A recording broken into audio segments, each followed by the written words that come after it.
कहानी मेहनती किसान। रामपुर गांव में मोहन नाम का एक किसान रहता था। वो बहुत मेहनती था। सुबह घर से निकलता और दिन भर खेत में फसलों के बीच ही रहता, और जब शाम होती तो घर आ जाता। गांव में उसे फसल प्रेमी और सबके सज्जन आदमी के रूप में जाना जाता था। गांव के किसी भी आदमी को जब परेशानी होती तो मुखिया को छोड़ वो मोहन के पास ही जाता, और मोहन किसी भी तरह से उसकी परेशानी को दूर करता। मोहन दुनिया में अगर किसी को सबसे अधिक प्रेम करता तो वो थी उसकी फसल। अपने बच्चों से फसल और खेत की महानता के बारे में अक्सर बातें किया करता था। बच्चों, हम सबको सबसे ज्यादा प्रेम अपने खेत की मिट्टी और अपने फसलों से करना चाहिए, क्योंकि वहीं से अनाज उगता है और सारा संसार खाता है। हमें कभी भी अनाज का अपमान नहीं करना चाहिए। अगर कोई भूखा तुम्हारे घर आए तो उसको खाना जरूर खिलाना चाहिए। मोहन जब भी घर आता तो अपने बच्चों को सच्चाई और भलाई की बातें बताता।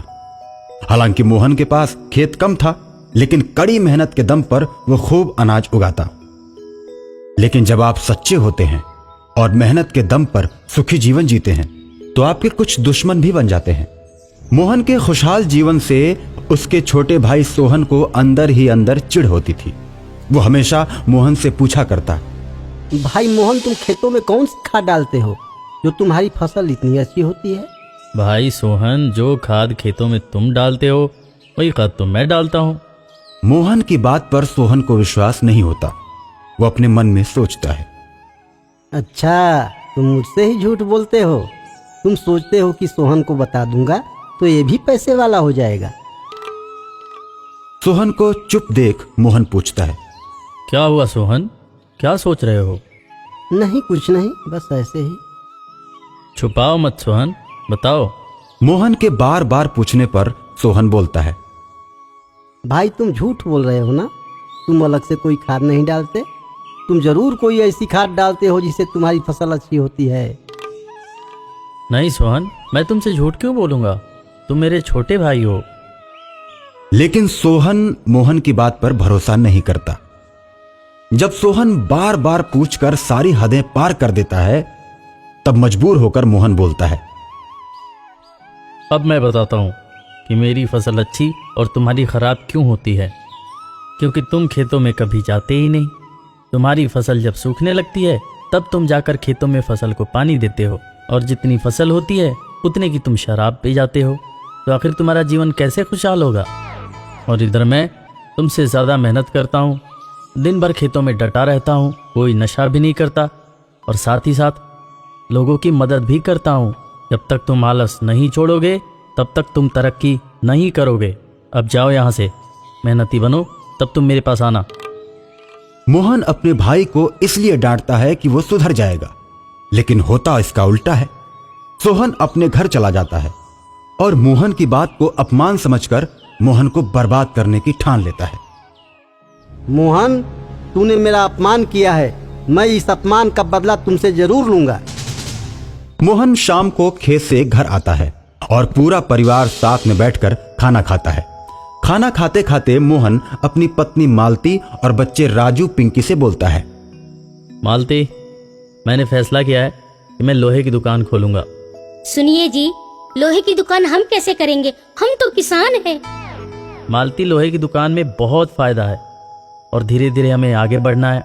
जब खूब पैसे होंगे तभी तो राजू और पिंकी को विदेश भेजूंगा पढ़ने के लिए। ठीक कहते हैं जी, पर इतने पैसे कहाँ से आएंगे? देखो, आधे पैसे तो हमारे पास हैं और आधे पैसे मैं ले लूंगा। फिर खेतों में काम करके ब्याज के पैसे लौटा देंगे। मोहन गांव के लाला से ब्याज पर पैसे लेकर लोहे की दुकान खोलता है। मोहन के दुकान खोलने की बात जब सोहन को पता चलती है तो वो और भी जल भुन जाता है, और जब उसे पता चलता है कि मोहन ने आधे पैसे ब्याज पर लिए हैं तो जोर से हंसता है। अब तो मैं मोहन को बर्बाद कर दूंगा। अब तो मुझे बढ़िया मौका मिल गया। उसी रात सोहन मोहन के खेत में जाता है और गेहूं के खेत में आग लगा देता है। देखते ही देखते पूरा खेत धू धू कर जलने लगता है। पूरे गांव में हाहाकार मच जाता है। सभी लोग आग बुझाने के लिए दौड़ते हैं लेकिन तब तक पूरा खेत जलकर राख हो जाता है। मोहन को कुछ समझ नहीं आता कि आग कैसे लगी। तभी गांव का पोस्टमैन आता है और मोहन को बताता है कि उसके खेत में आग उसके भाई सोहन ने लगाई। अरे मोहन, मैं कल अपने शहर के हेड ऑफिस से वापस आ रहा था तो सोहन को तुम्हारे खेत में जाते देखा। उसके बाद तुम्हारे खेत में आग लग गई थी। और भाई मोहन, मैं पुलिस वालों को खबर करके आ रहा हूं। अभी थोड़ी देर में दूध का दूध और पानी का पानी हो जाएगा। थोड़ी ही देर के बाद पुलिस सोहन को पकड़कर मोहन के घर लाती है। पुलिस के डर से सोहन अपना अपराध कबूल कर लेता है और मोहन के पैरों पर गिरकर माफी मांगता है। मोहन को अपने भाई सोहन पर दया आ जाती है और वो उसे माफ कर देता है। उस दिन सोहन को अपनी गलती पर बहुत पछतावा होता है और उसके बाद सोहन अपने बड़े भाई का आज्ञाकारी भाई बनकर साथ मिलकर मेहनत से खेती करता है और फिर दोनों भाई खुशी से रहने लगते हैं।